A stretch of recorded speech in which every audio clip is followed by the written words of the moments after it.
మరి అటువంటిప్పుడు మన క్లయింట్కి సహాయంగా మన పోలీస్ స్టేషన్కి వెళ్ళి పోలీసులకు ఏమైనా చట్ట వ్యతిరేక పనులు చేస్తే నిలవేసేటువంటి అధికారం మనకు ఉన్నప్పుడు మరి మనం వెళ్ళగానే వాళ్ళకి చాలా మంది పోలీసులకి ఎందుకు ప్రేమించాడు అని వాళ్ళకి మనం ఎట్లా వెనక్కి కొట్టాలి, ఎట్లా హెరాస్ చేయాలి, మనం రానియకుండా చేయాలి అనేటువంటిది మనం గమనిస్తా ఉన్నాం. అనేక సందర్భాల్లో ఈ మధ్య కాలంలో కూడా పోలీసులు న్యాయవాదుల మీద అక్రమమైనటువంటి కేసులు పెట్టు, కర్నూలులో అనే ప్రాంతంలో ఒక సివిల్ న్యాయవాదిని పిలిపిస్తే ఆయన గుండాకి మరణించినటువంటి సంగతి కూడా మనం తెలుసు. అనేక సందర్భాల్లో కాకినాడలో జరిగినటువంటి ఘటనలో మన హ్యూమన్ రైట్స్ కమిటీ కూడా తీసుకుంది. ఆ జ్యోతి గారు కూడా ఈ రోజున వచ్చారు. పోలీసులు ఏ విధంగా వేధించింది ఇటువంటి విషయాలు. మరి పోలీసుల నుంచి మనకు రక్షణ కల్పించేటువంటి చట్టం మనకు కావాలి. అదేవిధంగా ప్రభుత్వ అధికారులు మనం వేధించడానికి, మనం రక్షించడానికి మన చట్టం కావాలి చెప్తే మనకి ఏదో క్లయింట్ల నుంచి మనకు రక్షణ కావాల్సినటువంటి ఒక పనికిరాని చట్టాలు మనకు అవసరం లేదు. అందుకని మనం అడిగేటువంటి చట్టం కూడా ఒక బలమైన చట్టం కావాలి. మేము నిర్వర్తించేది రాజ్యాంగ విధులు మేము నిర్వర్తిస్తూ ఉన్నాం. ఒక ప్రభుత్వ అధికారి ఏదైనా జరిగితే అబ్స్ట్రాక్టింగ్ పబ్లిక్ సర్వెంట్ అంటారు. మనం ఎందుకు పబ్లిక్ సర్వెంట్స్ కాదు అని నేను అడుగుతా ఉన్నాం. మనం మన సొంత పనులు చేసుకుంటున్నామా? అదే మన వృత్తి ధర్మాన్ని నిర్వర్తిస్తాం. ఒక రాజ్యాంగ హక్కులు మనం కాపాడటం కోసం, ప్రజలకు ఇచ్చినటువంటి హక్కుల్ని కాపాడటం కోసం పోరాటం చేస్తా ఉంటే అది ఎందుకని పబ్లిక్ సర్వెంట్స్ కాము అని కూడా నేను ఈ ప్రభుత్వాన్ని అడుగుతాను. అందుకనే ఇటువంటి చట్టం కావాలి. ఏదో పైన నీటి కళ్ళనీళ్ళు తీసేటువంటి చట్టాలు కాదు మనకు కావాల్సింది.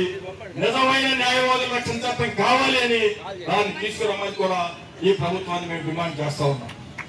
మూడో అంశం, మనకు తెలుసు గతంలో ఇన్సూరెన్స్ బార్ కౌన్సిల్ నుంచి మనం న్యాయవాదులు కొంత, బార్ కౌన్సిల్ కొంత,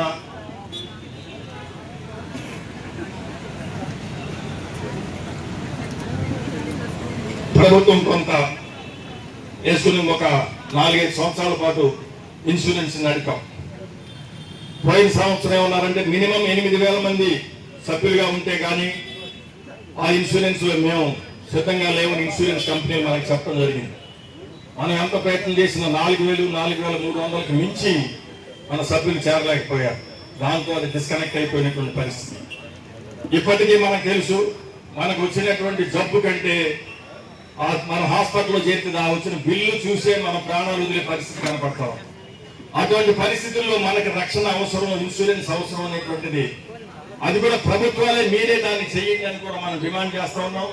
ఇంతకుముందు కేంద్ర న్యాయశాఖ మంత్రి కూడా మేము ఆలోచిస్తా ఉన్నాం, తప్పకుండా చేస్తామని చెప్పడం జరిగింది. ఆంధ్రప్రదేశ్ నుంచి కూడా మనం డేటాని మనం కేంద్ర న్యాయశాఖకి పంపడం జరిగింది. అదే రాష్ట్రంలో కూడా ఇటువంటి చేయాల్సిన బాధ్యత ఉన్నది. ఇన్సూరెన్స్ ని న్యాయవాదులు షేర్ కొంత వేసుకుంటూ ఇన్సూరెన్స్ తీసుకొచ్చినట్లయితే ప్రభుత్వం వాళ్ళు షేర్ చేసుకుని న్యాయవాదులందరూ కూడా హెల్త్ కార్డులు మంజూరు చేయాల్సినటువంటి అవసరం ఉన్నదని చెప్పి ఈ 3 ప్రధానమైనటువంటి డిమాండ్లు మనం ముందుకు తీసుకురావాలని, వీటిని సాధించే దానికోసం మనం పోరాటం చేయాలనేటువంటి కూడా మనం నిర్ణయించడం జరిగింది. మేము అనేక ప్రయత్నాలు చేసినప్పటికీ ఈ 26 నెలలు ఏమాత్రం జరగనందువల్ల ఈ ధర్నా చేయడానికి మేము పూనుకోవడం జరిగింది.